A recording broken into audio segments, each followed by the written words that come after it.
start today's video, I wanted to talk to you guys about what to do with the brown pencils. Brown, black, white, and gray are neutral colors, and I'm going to do a whole entire lesson on just those four colors because some of them have undertones and some of them don't. If I had included them in the undertone lesson, I would have had like brain cells popping in everybody and people going, wait, what? Wait, you had the rule, and it would just get confusing. Just concentrate on the colors that I gave you, the colors that are on the wheel, and then we will deal with the browns, the beiges, the tans, because those are all considered brown. Some of them have undertones and some of them don't. The grays, the white, and the black. Okay, we're going to start today learning a little bit about the differences between the wax pencil and the oil pencil. Because if you don't know these differences and you treat them in the same way, it makes a big difference in your art. I'm going to start out with the Luminous pencil. Luminous, if you don't know, is by Caran d'Ache, and it is a wax pencil, same as Prismacolor. I'm not using the budget brands right now to show you. I'm using more expensive brands because they do a little bit more enhancement when you color. I mean, it's just the difference between the pigments.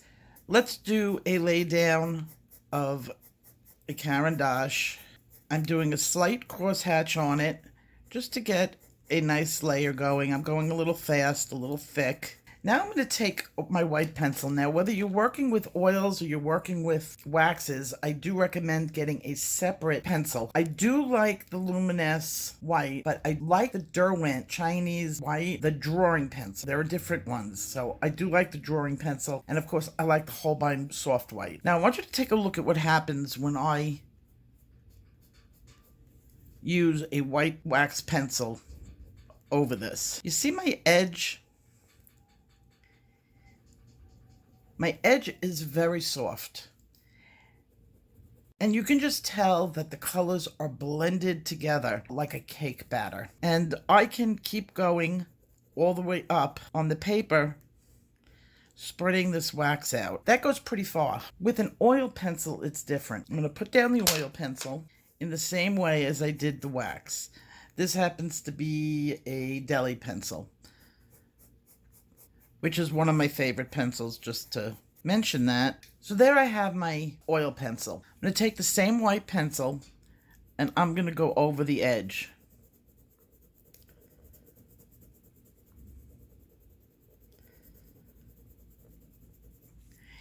Can you see the difference? My wax just sat on top. Now, I could have used a oil pencil also. It would have done the same thing. It doesn't make a difference. Oil pencils go on the paper just like this. You've got a piece of cellophane, and you've got another piece of cellophane. Here's your pink, here's orange, here's yellow. It was formed by the pink and the yellow. That's how I got this orange. It layers on top of each other just like this, where the wax pencil is just like cake batter. That makes a huge difference in what a picture will look like and how you approach using the pencil. You have to be more concerned about the way you're laying down an oil pencil because you're not going to be able to move it from that spot. I know I have covered this several times in the past, especially when we did material and clothing. We're going to talk right now about hard and soft lines because it's going to tie into whether or not you need an oil pencil or a wax pencil.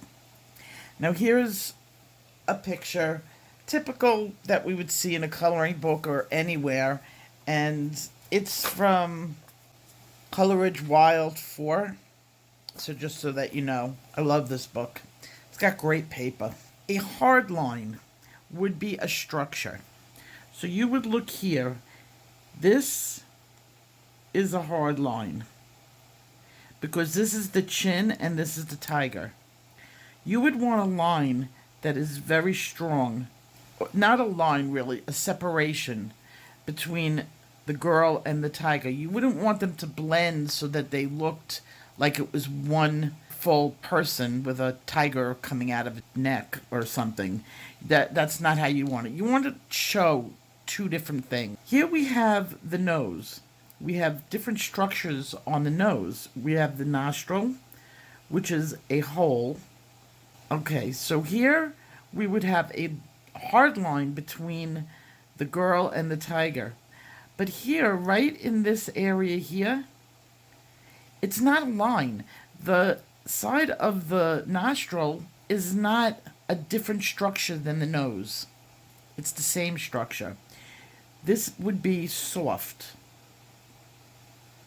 This would be medium, like slightly harder in here. That would probably be like just like a shadow in here because the nose really blends into the face. It's not a separate structure that can come off. And I see a lot of people that do this part of the nose way too dark. It just sort of juts out from the face. The same goes for the lips. Here would be a hard line, but from your lip to, say, your cheek, there is no hard line in there. They're two different structures of the girl's face. Here we have the ear. It's the same thing. This part of the ear up here separates off the head. Okay? This part of the ear in here all sorts of blends together. It's all part of the ear.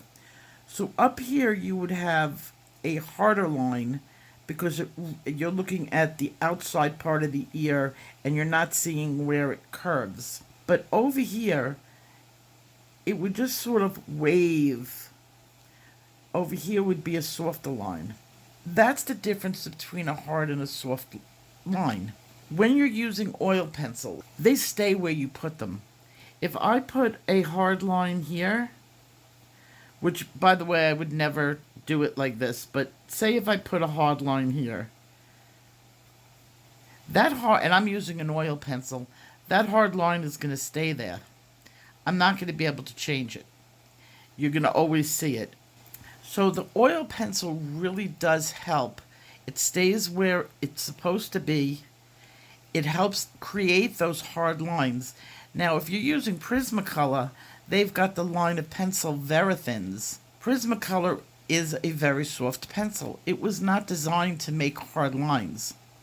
When you make a hard line with a Prismacolor, there's no guaranteeing that it's going to stay a hard line when you start coloring in next to it. Okay? See how I can almost blend that line right out of her head? Okay, I can make that line disappear.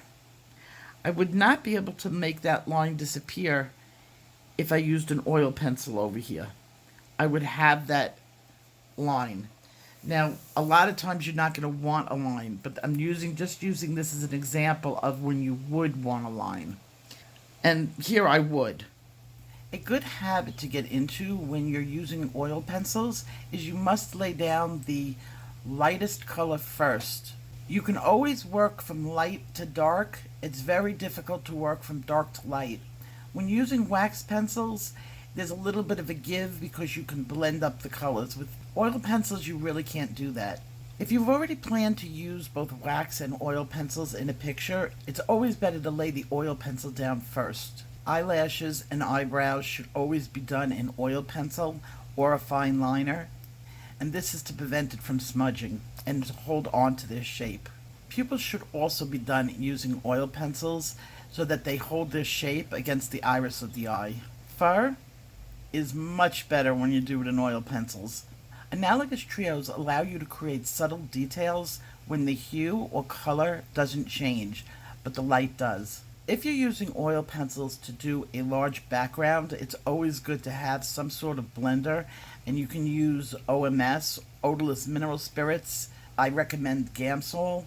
You just have to remember that OMS, or odorless mineral spirits, is a toxic substance. You need to open the windows and have really good ventilation. If you have small pets like birds or rodents, I would remove them from the room when using them. I recommend using a respirator when using odorless mineral spirits if you have any sort of respiratory problems or health issues. Never use a blending medium on the top detail layer or you'll lose them.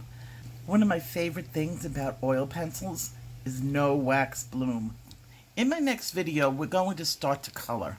From now until then, I have an assignment for you. The first thing I want you to do, I want you to color your favorite picture from the 10 pictures that I gave you in the course. It could be any one. I don't want you to do the big one. Just do the little one on the first page. Use your own colors. Don't stress over it. I want you to use whatever level you are at right now to color that picture. If you are a newbie, it should look like a newbie picture. If you're more advanced, use your own techniques, your own way of doing it, and I want you to color that picture. Then I want you to take that picture, put it in an envelope, and put it away. I don't want you to look at that picture again. When this course is over, we're going to take a look at some of those pre and post pictures. We're going to be doing lessons about once a week to every once a week and a half. The next class will be our first drawing lesson, and I will see you in my next video. Take care. Bye-bye.